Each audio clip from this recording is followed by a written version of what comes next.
नमस्ते साथियों, सशक्त भारत से मैं डॉक्टर आर के वर्मा। राहुल गांधी ने अभी एक कोई बम छोड़ा है और उस बम छोड़ने के पहले उन्होंने कहा कि हाइड्रोजन बम ये नहीं है, अभी इसके बाद आएगा, ये वाला उसके पहले का बम है। और उस बम में उन्होंने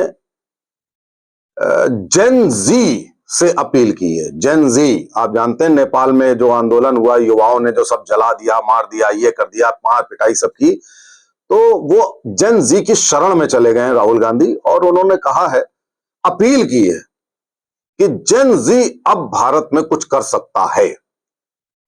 यानी कि उनका तात्पर्य यह है कि चुनावों में वे या कोई और विपक्ष का व्यक्ति नरेंद्र मोदी, बीजेपी को हरा नहीं सकता है आगे आने वाले वर्षों में।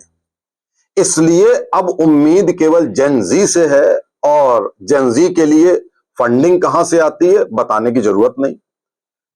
राहुल गांधी अमेरिका में किससे मिलते हैं, जॉर्ज सोरोस और उनके जो वो सैम पित्रोदा, और मलेशिया में लंकावी आइलैंड में किससे मिलते हैं, ये सब आप सोशल मीडिया पे पढ़ चुके होंगे। और वो कौन सा खतरनाक खेल खेल रहे हैं ये मैं आपको बताने जा रहा हूं।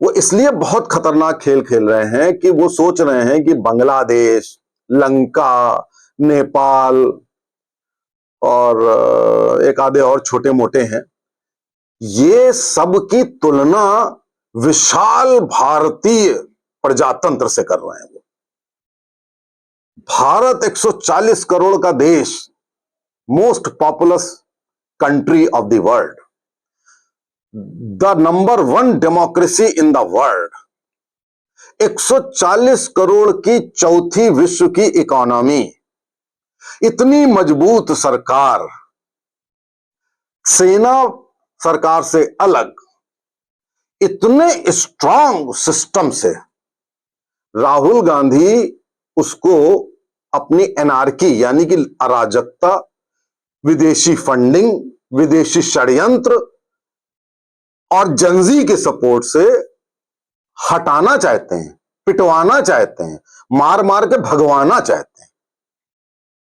मतलब एक तो आपने शेख चिल्ली सुने होंगे बहुत, शेख चिल्ली के अलावा आपने कुछ मोहल्ले के इस टाइप के, ये जो दादा और उस टाइप के लोग सुने होंगे जो इस तरीके की धमकियां दिया करते हैं कि हम ये कर डालेंगे, हम वो कर डालेंगे। अब ये धीरे से जन जी पर आ गए हैं। इसके आगे ये उस मोहल्ले का जो एक दादा जो ऐसी बात करता है उस लेवल पे भी ये आ जाएंगे। अब मैं बताना चाहता हूं कि जेन जी से इन्होंने अपील तो कर दी, उसकी शरण में तो चले गए, लेकिन इन्होंने ये नहीं देखा कि जेन जी ने नेपाल में किया क्या। अरे भैया, नेपाल में उन्होंने किसको पीटा? भ्रष्टाचारियों को। और किसको पीटा? नेपो किड को। नेपो किड समझते हैं ना? इन्हीं सब नेताओं के करोड़ों अरबों रुपए कमा करके अपने बच्चों को मर्सिडीज, बीएमडब्ल्यू लिवा करके और वो जो फेसबुक और इंस्टाग्राम पे डालते थे, उन बच्चों जो ऐश करते हैं, अय्याशी करते हैं, हमारे वहां भी हैं, जिसके सबसे बड़े उदाहरण राहुल गांधी स्वयं हैं। 55 साल के हो गए हैं, मुझे नहीं लगता कि उन्होंने जीवन में कोई ऐसा व्यवसाय किया होगा जिससे वो चवन्नी भी कमा सके होंगे। आज तक उन्होंने 4 आने भी कमाए नहीं होंगे। पैसे उनके पास अरबों रुपए हैं, कैसे आए भाई ये बताने की जरूरत नहीं। नेपोकिट का सबसे बड़ा उदाहरण राहुल गांधी है, अखिलेश यादव हैं, तेजस्वी हैं। मेरे ख्याल से पूरे भारत में नेपो किड कुछ नहीं तो 70, 80 या 100 के आसपास तो नेपो किड होंगे ही होंगे, और ज्यादा होंगे। मैं नोन फेसेस की बात बता रहा हूं। जो अननोन फेसेस हैं नेपो किड वाले, वो तो हजारों में होंगे। ये नेपो किड ही कह रहा है जेन जी के कि तुम आओ सड़क पे। अब जेन जी के जो युवा आएंगे, अब नेपाल में जेन जी आया तो उन्होंने मोदी की फोटो दिखाई, योगी की फोटो दिखाई कि हमें ऐसे नेता चाहिए।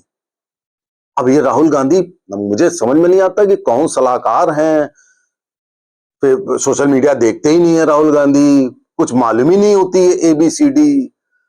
विदेश से फंडिंग हो गई, विदेश से ही प्रेजेंटेशन, ये जितना ये जो कल बोल रहे थे इसके पहले भी बोले हो, जो ये बोला करते हैं, ये सब विदेश से ही ड्राफ्ट होके आता है। उसका अगर आप आईपी एड्रेस देखें तो विदेश का ही होता है। तो आदमी इतना दिमाग से खाली होगा, साथियों ये बात समझ में आती नहीं है कि वो अपील कर रहा है जेनजी से कि तुम आओ सड़क पे। अब जेनजी जब आएगा तो वो चारा घोटाले वाले भ्रष्टाचारी को पीटेगा कि किसी समाजवादी पार्टी के मुखिया को पीटेगा कि तुमने भी चवन्नी अपने जीवन में नहीं कमाई है, तुम कैसे करोड़ों अरबों के मकान बना के रह रहे हो, कैसे फ्लीट में घूम रहे हो। और राहुल गांधी, वो उन्होंने बतौर एमपी कुछ तनख्वाह उनखा ले ली हो, या अखिलेश यादव तेजस्वी ने एमपी एमएलए की तनख्वाह ले ली हो, इसके अलावा चवन्नी नहीं कमाई। तो आप सोच रहे हो कि अपील कर रहे हो उन लोगों से जो भ्रष्टाचारियों नेपो किड को मारने के लिए सड़क पर उतरे थे। वो आप सोच रहे हो कि हम जनजी से अपील करें कि तुम मारो देशभक्तों को, राष्ट्रभक्तों को, नव भारत का निर्माण करने वालों को, इस पूरे देश को यूनाइट करके, इंटीग्रेट करके दुश्मनों को धूल चटाने वाले, उनको ये जनजी मारेगा। मतलब कितनी बेवकूफी, कितनी मूर्खता है, मुझको ये बात समझ में आती नहीं। तो अभी आपने देखा है कि जनजी से अपील की गई है, अभी आगे आने वाले समय में हो सकता है ये लीड करें, किसी मॉब को, भीड़ को लीड करें। मुझे नहीं लगता कि 1000-2000 से ज्यादा लोगों को ये लीड कर पाएंगे। और 1000-2000 लेके तुम 140 करोड़ के देश को जला डालोगे और जला करके तुम बैठोगे सत्ता पे। क्या मतलब, आप जरा सोचिए साथियों, ये जो जितने भी अब तेजस्वी जैसे लोग जो बिहार में कह रहे हैं कि भ्रष्टाचार नहीं होना चाहिए, और उनके पिताजी स्वयं भ्रष्टाचार के आरोप में जेल में हैं, आजकल बाहर निकले हुए हैं। तो ऐसे ऐसे लोग जो भ्रष्टाचार के नमूने हैं, मॉडल हैं, ऐसे ऐसे लोग उसकी ठीक उल्टी बात कर कैसे लेते हैं? जिन्होंने पूरी जिंदगी वोट चोरी की हो, बूथ के बूथ लूटे हो, पूरा इलेक्शन कमीशन अपने चमचों से भर दिया हो, ऐसे लोग आज वोट चोरी की बात कर रहे हैं। और उसमें भी किसी 140 करोड़ में कोई एक आदमी निकाल करके उसकी कोई एबरेशन दिखाने की कोशिश करते हैं, और इनके झांसे में बड़े बड़े लोग, बड़ी बड़ी संस्थाएं आ जाती हैं। कैसे आप लोग आ जाते हो? तो साथियों, ये बहुत ही खतरनाक खेल इस देश में चल रहा है, और यदि आप जागे नहीं तो ये कर तो कुछ नहीं पाएंगे, लेकिन इनकी हिम्मतें बढ़ती जाएंगी। ये कोशिश होनी चाहिए हमारी, आपकी, कि ऐसे लोग ये इस तरीके के प्रेजेंटेशन देने लायक भी ना रहें। और ऐसी बड़ी बात कहना तो बहुत ही, मैं इसको क्रिमिनल या आपराधिक समझता हूं कि अपने देश में वायलेंस के लिए युवाओं को प्रमोट करना। आप सोचिए कितना गलत है। कायदा ये कहता है कि पूरी जांच होनी चाहिए, एनआईए की जांच होनी चाहिए, फॉरेन फंडिंग की जांच होनी चाहिए, एक जमाने से जो चली आ रही है फंडिंग उसकी जांच होनी चाहिए, ऐसे लोगों के एक एक ट्रांजैक्शन देखे जाने चाहिए, ऐसे लोगों को चेतावनी दी जानी चाहिए, और मैं कहूंगा ऐसे लोगों को जेल के अंदर डालना चाहिए। नमस्ते, जय हिंद, जय भारत।